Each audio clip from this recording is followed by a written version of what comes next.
everyone, it's Cindy. Welcome back to Studioloo. So today is just kind of a mishmash of different things that I'm going to work on because I've got no plan. No plan today. What was that? Oh, that was my punch. Hold on. We're getting a good start already, right? So I have been working away on a bunch of things, and I thought I would maybe turn the camera on because I haven't made just like a normal video for a little bit here. So I have a little finishing up of things to do.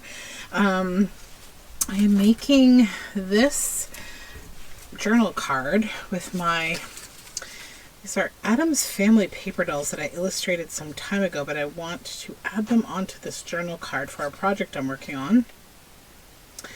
I've been busy today. My daughter's last skating class was today, and I also had a super busy work day. And if you can hear a bit of noise in the background, it's because I am printing a digital kit, one that I've wanted to use for a super long time, from Miles Beyond the Moon, called Tanglewood.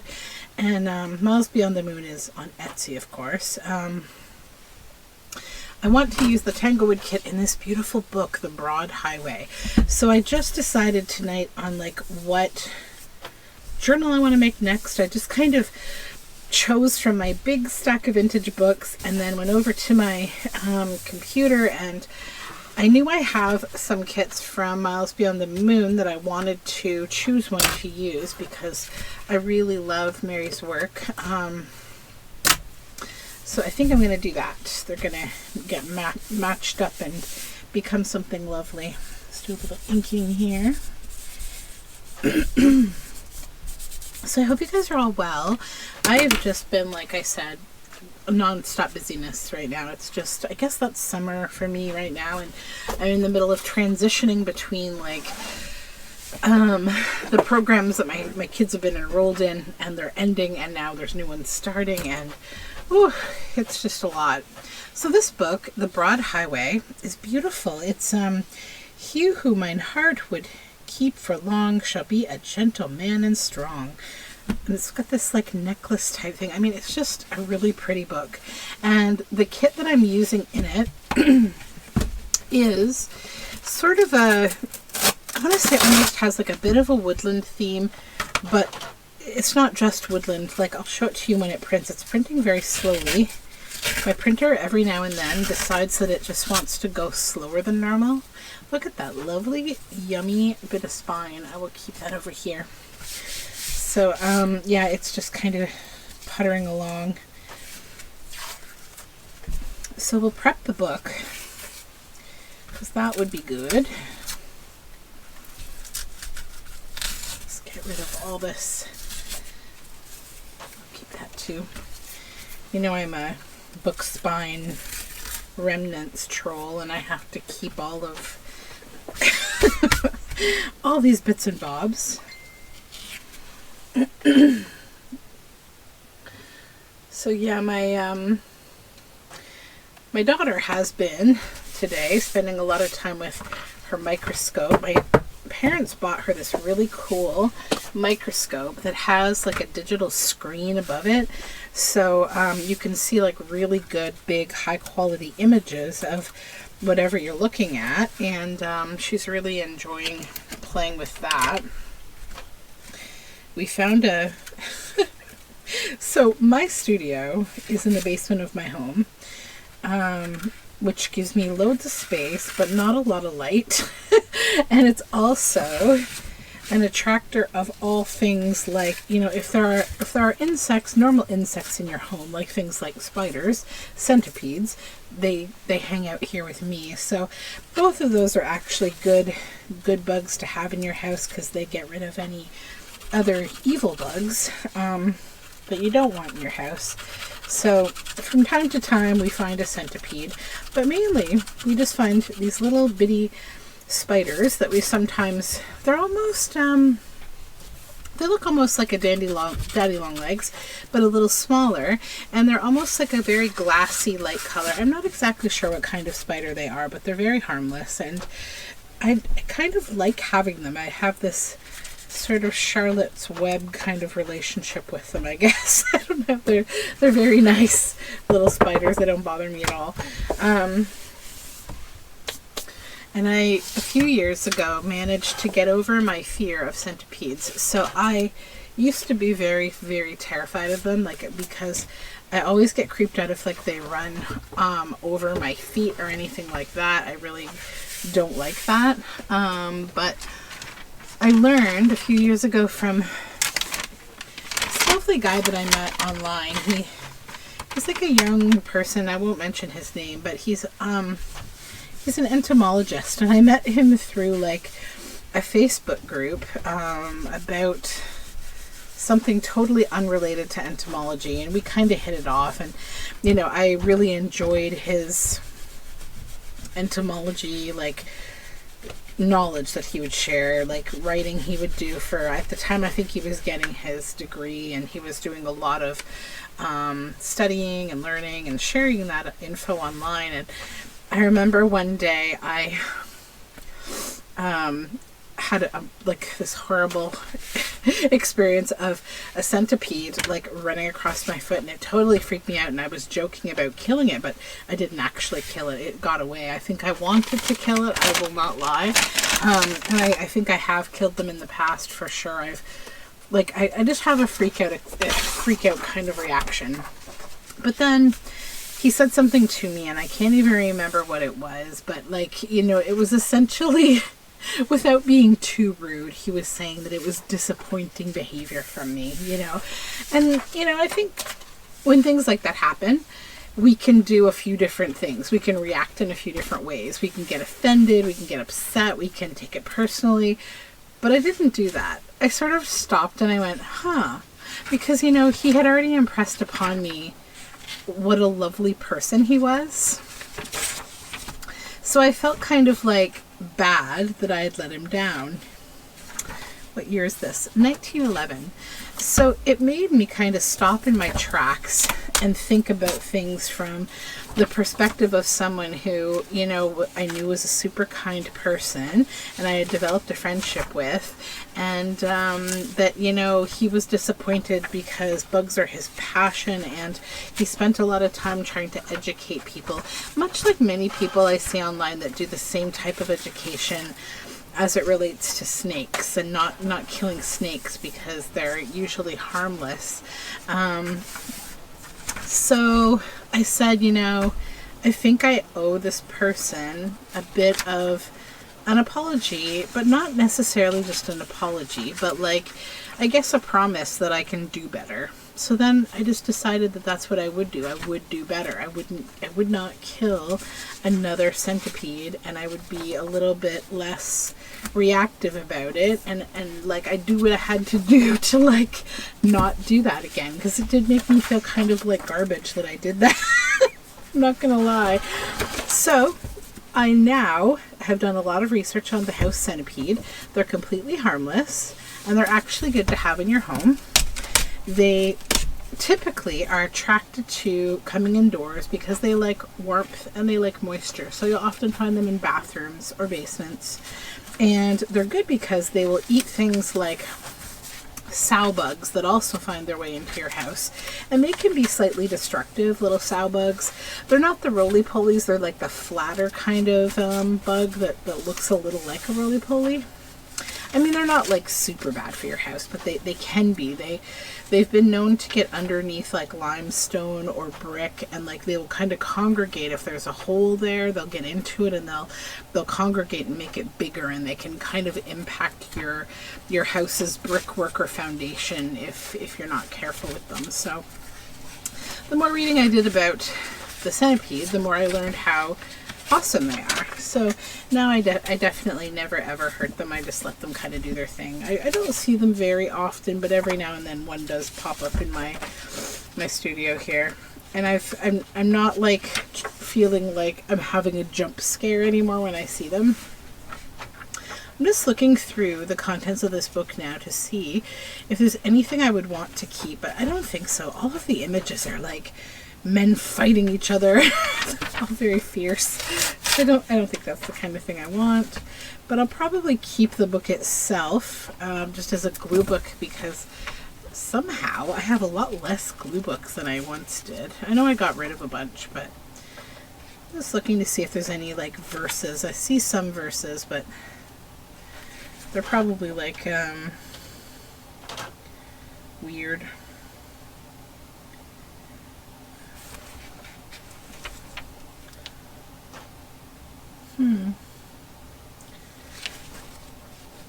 Yeah, nothing too exciting. Okay, so I will keep the Broad Highway, the book plate here. Has the copyright of 1911. And I'll keep this to make something out of. But the rest of it I will just throw aside for a journal card. Or not a journal card, sorry, a glue book. Now, this is drying because I just cleaned it a little bit with the baby wipe just on this spine. I don't want to get it too wet though. I should also see if I could wipe the book itself a little. I didn't really try to do that. Let me grab another baby wipe.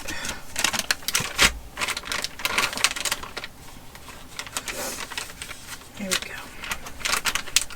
So yeah, so she's been really into her microscope, and I like that. That's really awesome. And then she finished up skating. She finishes up her swimming classes this week. So I somehow miraculously, in my city, I've probably talked about this before in other videos because it's an ongoing challenge in my life. It's really hard to book classes with the community centers in the city because I did some research about this. This is so weird. So there's this website provider that are called something like, I forget what their name is, something recreation. And they're basically like a tech company that they build websites specifically for a lot of municipalities to offer classes, you know, programs, things like skating, swimming, you know, recreation type programs. So they have contracts with tons of major municipalities across Canada, actually. They're based in BC. And I had yet another, this is probably my 5th time now, absolutely awful experience trying to book classes for my kids. So what I have to do, they post the classes at 6 a.m. in the morning on a certain date. So you have to get up and you have to get on the website, and the website is immediately overwhelmed and starts to crash and freak out because it can't handle the traffic. So this time what they did, I'm just going to work on some retro book ephemera while I'm talking here. So this time what they did, if you're in Canada, you're probably familiar with the queuing system that exists for trying to book COVID vaccines. When the pandemic started, it's like you know, everyone was trying to book, so they had a queuing system on their functioning website. So what it looks like is you have like a loading bar, and there's a little walking person, and it tells you what percentage you're at across the bar. So this time they added this queuing system to the website, and I was like, oh, this is new. You know, it said I had 8 minutes I had to wait. I'm like, well, that's okay, thinking like maybe my experience wouldn't be so awful. Nope, it was actually worse. So in the past, what I've dealt with is the website crashes constantly, and you have about 4 or 5 steps you have to go through to register for a class, and you know, at the same time as a bunch of other people are trying to do the same thing. And so you have to like go through, select the class, enter, you know, your info, blah, blah, blah. And like, I take all the shortcuts, like I'm pre-logged into the site. I've already got my credit card entered in the site. Like I do all of the recommended things, right, to make it a little faster. I save the link directly to the class I want, so I don't have to go through the menu.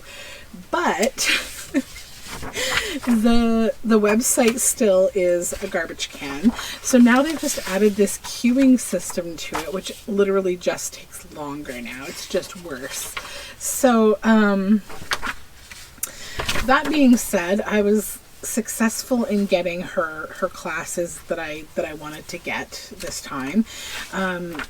you know, I guess I got up early enough and I did all the things I had to do. But we ended up spending a bit of time looking at, like, you know, who is this site provided by? Because, you know, I work in the payment industry, and I work in an industry that kind of touches a few different things, I would say. Like, so I looked up, my husband looked up reviews for this website, and it's so funny. Like, this company that provides these websites, and the reviews are so awful. Like, I mean, awful. And it's all people kind of like me, like, you know, professionals who work in technology. And it's full of comments like, you know, by business owners or municipalities that have used their services, and just how utterly awful and devastating they are. That, like, they have cost them so much money, and, you know, they would sue them, except that would cost even more money.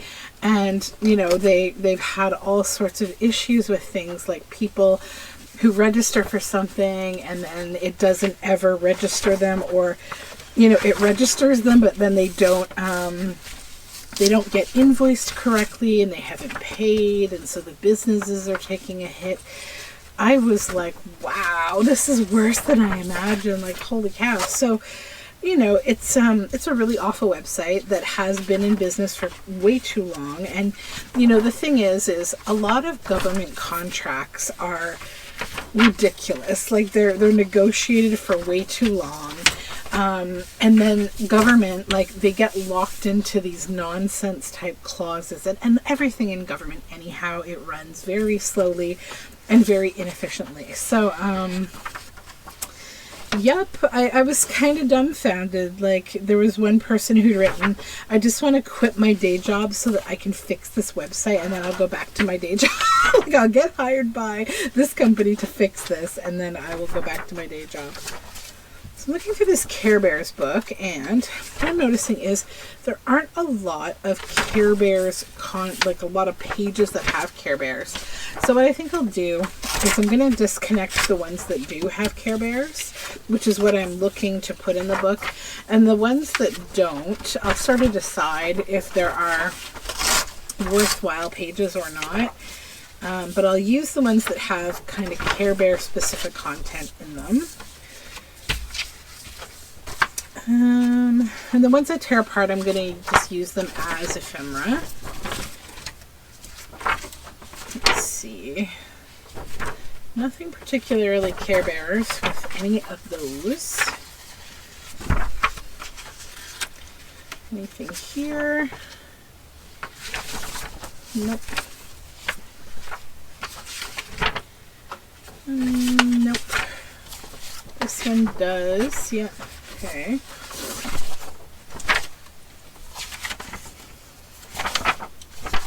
All right. So we can use that for ephemera.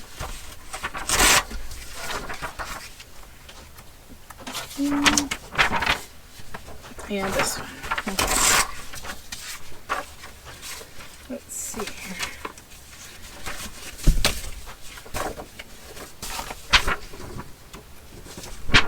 Seems like my printer's still chugging along over there. I was hoping this would be printed so that I could start doing some planning for this video. But that's okay. Alright. Let's put those pages in my bin. Now maybe I'll go through these and see if there are images that I would want to use or word snippets. It's kind of cute, but I don't know that I need it really. The first day of summer.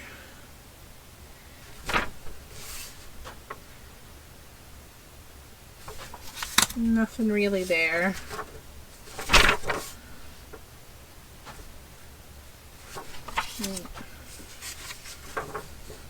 I think I'll just give these to my daughter to do some cutting out and playing with.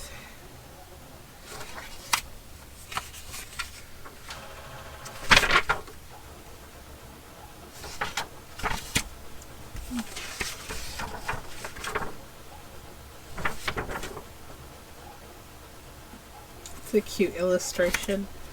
I love the colors in these Care Bear books.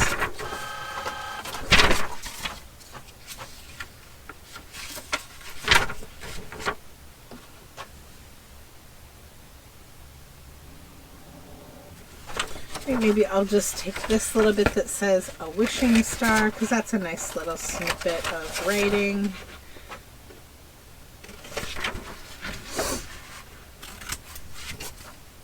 And then when I was getting my daughter skating, she was getting ready, and I had, like, this was her first ever skating class, and I have her in like a 6 to 13 class because that's all that was available at the time. So I knew she'd kind of be at like the bottom of her class. Like, I didn't expect her to be like at the top of the class with all the older kids, right? So she did really well for her age, and they said, you know, there's just a few things that she needs to work on. Like, they said she has to work on this thing called watermelons, where they skate straight, then they bring their feet apart and bring them back together, so they make like a watermelon.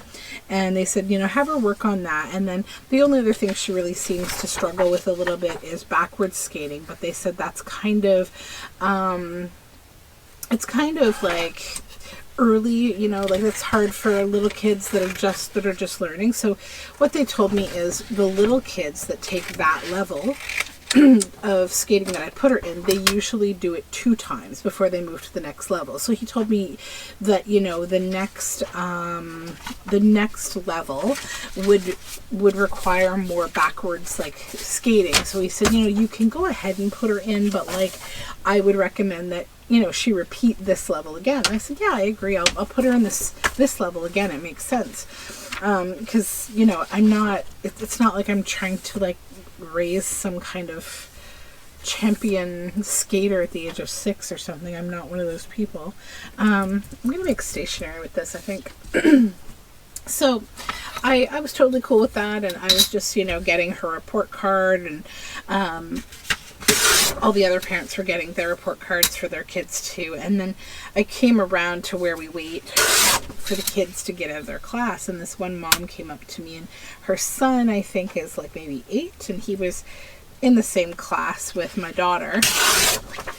And I noticed, like, you know, he was very disruptive in the class. Like, he would often skate in front of other kids, get in their way, and they'd fall down. Like, it was a little strange, and I try to be patient as much as possible and not get grouchy about things like that. It's kids, and you have to kind of be, you know, I've got her in pads and things for a reason, so I don't have to be so stressed out about these things. I know she's safe, and that's what matters. But so the mom said to me, she's like, so how'd your daughter do in skating? And I said, oh, she did really good. I said she got a lot out of it. She's going to repeat the same level again so she can just keep getting better. And then the mom's like, yeah, my son didn't pass either. And I said, oh, well, I don't think it's that they don't pass. It's just the skating instructors, like, I mean, I guess it is that they don't pass. That's true if you want to look at it that way. But I'm like, these are kids. Like, so I guess I'm just not emotional about this kind of thing. I don't know. So I said, like, I think he's got, you know, skating down pretty well. She's like, yeah, well, you know, they didn't pass him because he can't do 2 things, like watermelons is one of his things, and I forget what else, but he couldn't stand on one foot for a certain amount of time or something. And my daughter had that problem with her left foot too. And you know, these classes, right, the way they level them is based on a checklist, like if they can do this, that, you know, and variations of these different things, and then they make a recommendation to you. But like, you can sign them up for whatever you want. They're not like the class police. They're not like tracking you or something. So I said I wouldn't worry too much. Like, if you think that he's ready to go to the next level, then, you know, look at the curriculum and go ahead and sign him up. It's up to you. But she was really incensed about it, you know. And I then, she was telling me about the Canada hockey, like, team, so, like, I don't know, there's like a program called Canada Hockey or Early Hockey or something. And on the way in, he had seen these people. They're like, trying to get you to sign your kids up for this Canada hockey program. And, so he was excited about it. And I think she took offense. She's like, well, if I sign him up for that, they're just going to train him anyways. They're going to train him everything. It doesn't even matter. And I'm like, yeah, I mean, it's a pretty intensive circuit. So if your kid is serious about wanting to be a hockey player, I get it. But I kept my opinion to myself. But I also think a lot of those things can be a bit of a trap. Because, again, I feel like there's a lot of parents who they kind of want to like either live vicariously through their kids. And I've seen that so much in hockey. It's like honestly a little bit nauseating to me. I saw it with even one of my own cousins who like his parents just pushed him beyond his skill level. And he was given very unrealistic expectations about himself as a hockey player. And I think it honestly, in my opinion, it really changed the whole trajectory of his life, and not in a good way. But that being said, I was like just kind of listening to her, and at the same time feeling a little sad, like that she felt that way first of all, but also that like the pressure that parents feel to like succeed or have their kids succeed. Like I looked at how I felt like I could walk away going, oh, my daughter failed, or I could be a realist and say she's a 6-year-old skating for the first time in a community center skating program. My original objective was that, she's in the Beavers. She's a Beaver Scout. And one of the things that they do together is go skating. So I wanted her to be able to skate with her friends. And that's still my objective. And, she's doing that. That's a good thing. So I'm not feeling like down about it at all. I'm like, that's awesome. Like she's meeting her objective and she's going to keep learning. So yeah, I don't know how to be with people who are so obsessed about these kind of things. I honestly just like feel bad for everybody involved. The kid, the parent, everybody. Because you think like, I don't know, I saw her week after week and she seems so focused, like so acutely focused on how her kid was skating. I was acutely focused on, oh gosh, did she just fall down? Is she okay? Because that's the stressful part. I thought that skating, it's a lot more stressful than like swimming and some of the other things that my daughter does. Because like she did fall one time and she really banged up her knee. And so after that I put her in knee pads. And then I don't think she fell anymore at all, of course, which is a good thing too. But yeah, I guess if I can give any advice as a parent with young kids, just don't sweat it. Know that like the most important thing is that they're having fun and that they're going to be somebody awesome regardless of how they do in these like extracurricular kind of things, and how nice of you and how great that you're providing that kind of extracurricular, because not all kids get that kind of thing, so it's good that they have the opportunity. That's how I feel anyway. Hopefully she makes peace with it. And I just said, like, if your son's really into hockey and he wants to get really into it, sign him up for it. It's an intensive program. I mean, I'd say it's equally as intensive for the poor parents who have to pay the bill for that professional hockey training, but also it's pretty intense on your schedule and traveling and being able to, like, one thing she said to me was that she was definitely putting her son in the next level, because if she had him repeat the same level, he wouldn't want to come anymore and he'd feel like he failed and it would be disappointing. And I thought, like, wow, okay. This sounds like maybe more an issue with you than with him, but like, I don't know. I think you got to give perspective. Like, my daughter was so super happy. She's like, Mom, did you get my skating report card? Or like, she called it her skating badge, because she speaks in badges these days, because she's been in Beavers and Sparks, and so everything is a badge to her. I said, yeah, you did really great. Here's all the cool things. Like, here's all the things that you did really well. And the teacher said you need to work on these things, so we'll do that. And she's like super happy, but like I can't imagine walking away and being like, well, you failed. No, come on, kids. That's okay. Hopefully they figure it out. I just know I never want to be a hockey mom because I don't want to have to lug all that stuff around and kill myself. I will do it if one of my kids decides to be passionate about it, but I'm not going to lie. I'm pretty much praying to the like, please take care of me gods, that like I don't want to have to live that life. One of my best friends, she has twin daughters, and when they were little, they were very, very much into Irish dancing. They were so good at it and so cute, and she would usher them to so many feshes and all these different Irish dancing things, all these events, and they were of course competitive, and like, you know, a lot of kids are really in it for the opportunities, and so that was quite an experience. I got to spend a lot of time with them doing all of this, and they were so great at it. But her one daughter stuck with sports and became like, she's an amazing like soccer player. She got a scholarship and went to school in the United States, and I think she's now working as like some kind of a coach or something. Like, she was an incredible, maybe she's actually still a player, I can't remember, but she really excelled through with sports. And some kids do. I think the number of kids who do is a lot less than, like, you know, it starts out at, you know, the level of elementary or even high school. It's like, I think a lot more kids kind of drop out of it than finish it. And then I also know a lot of people who are like, I was a hockey star and till I broke my knee or something. So I've always been of the opinion that like, it's not the best idea to like base your whole life's career choice on something physical, like your physical body. Because I don't know about you, but every time something in my body creaks, I'm thinking like, you have an infinite time to live. my knees, when I come down the stairs in the morning, some days they sound like, I don't know, chunky peanut butter is inside the knee or something.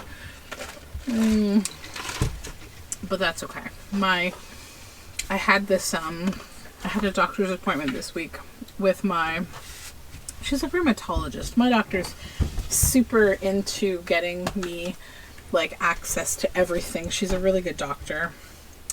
And so when I was pregnant, with my daughter, I had like this period of time where I had to be on bed rest. Sorry if I'm stressing out pulling apart this golden book. I have to. I need the staples. So, and I'm not using the cover for this one, if you're wondering. So anyways, yeah, I had to be on bed rest. And what happened when I was on bed rest is that like I experienced some inflammation in my back that kind of, it impacted my sacroiliac, like it wore down an area of my sacroiliac, so I've had to kind of be careful with you know, what I do a little bit. I've just got to, you know, make sure that if I'm experiencing any inflammation, which I haven't, that I take care of it. But I had a scan that showed that, and then I was just concerned because I didn't know what it meant, right? Like, I was like, what do you mean my sacroiliac is, you know, degraded or something? Like, it was some kind of a side note, because I'd had a scan to just check me for after I had an appendix removal. My appendix actually burst in the hospital. It was really awful a couple of years ago now. I have a video about it if you'd like to watch it here on YouTube. If you just search my channel for appendix, you may find it. But yeah, it was a scary and not so fun time. And so afterward, like after the incredible surgeon who worked on me did a scan, I had like a 6-month follow-up to do another scan, and then they noticed that thing in my back, and that was like a side note. So then my doctor told me about it, and I was like really concerned because I was like, what does that mean? Like, do I have bone loss? Is this like an arthritis thing? Like, what am I going to be dealing with now, right? So she ended up having me go to the rheumatologist, and you know, they asked me a bunch of questions and essentially just recommended physio, which I've done, and I don't have a lot of pain these days. I find that my walking every day is the best thing in the world for me that I can do to make sure that I don't have back pain.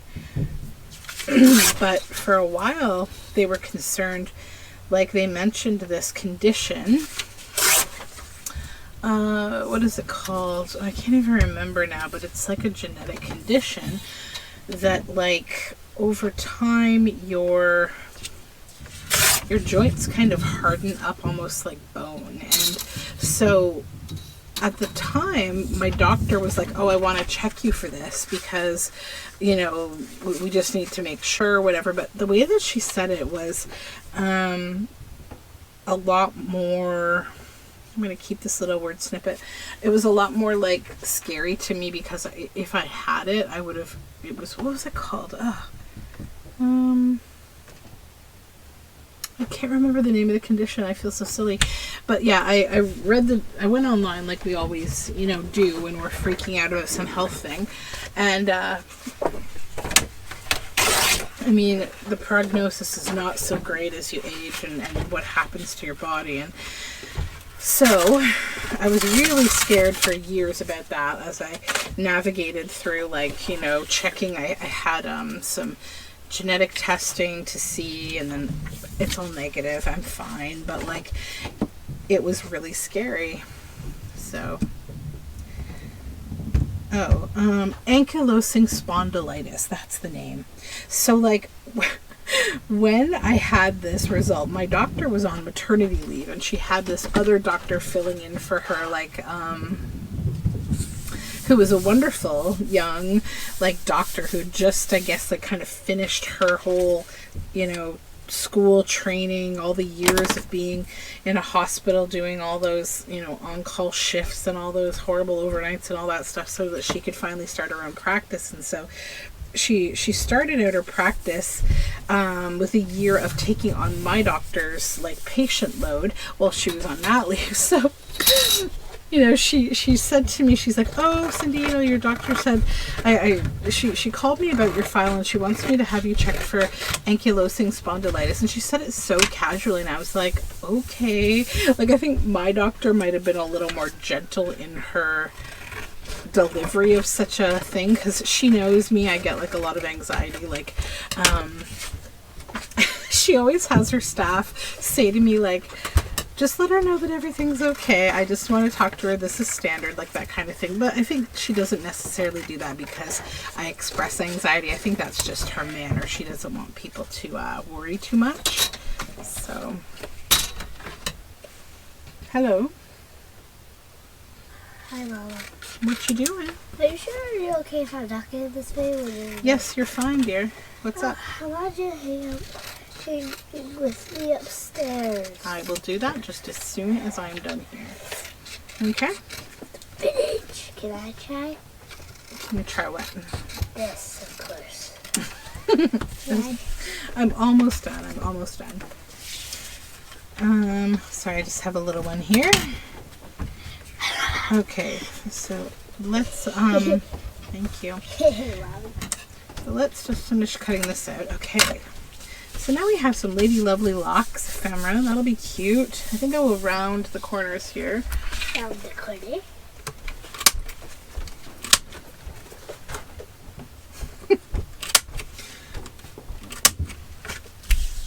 She wants me to go upstairs and look at her microscope with her. She's very, very into the whole microscope thing.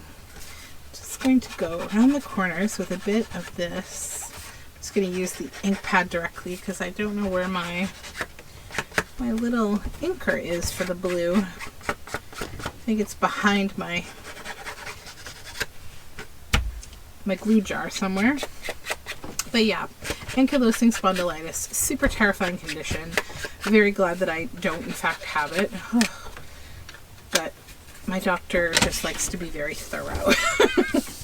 Which is, like, you know, a good thing and a bad thing sometimes. Okay, guys, so I think that's all I'm going to do for now. I just wanted to check in with you to say hello and make a video because it's been a little while. I will be making some more videos for the Use Your Book series coming up. I've got a few plans, and hopefully things just kind of settle down a bit. It's been a little busy, but I'm happy to chat with you and happy to have just kind of a casual, you know, let's make artsy stuff and hang out. And I hope you are well, and we'll talk soon. Bye for now.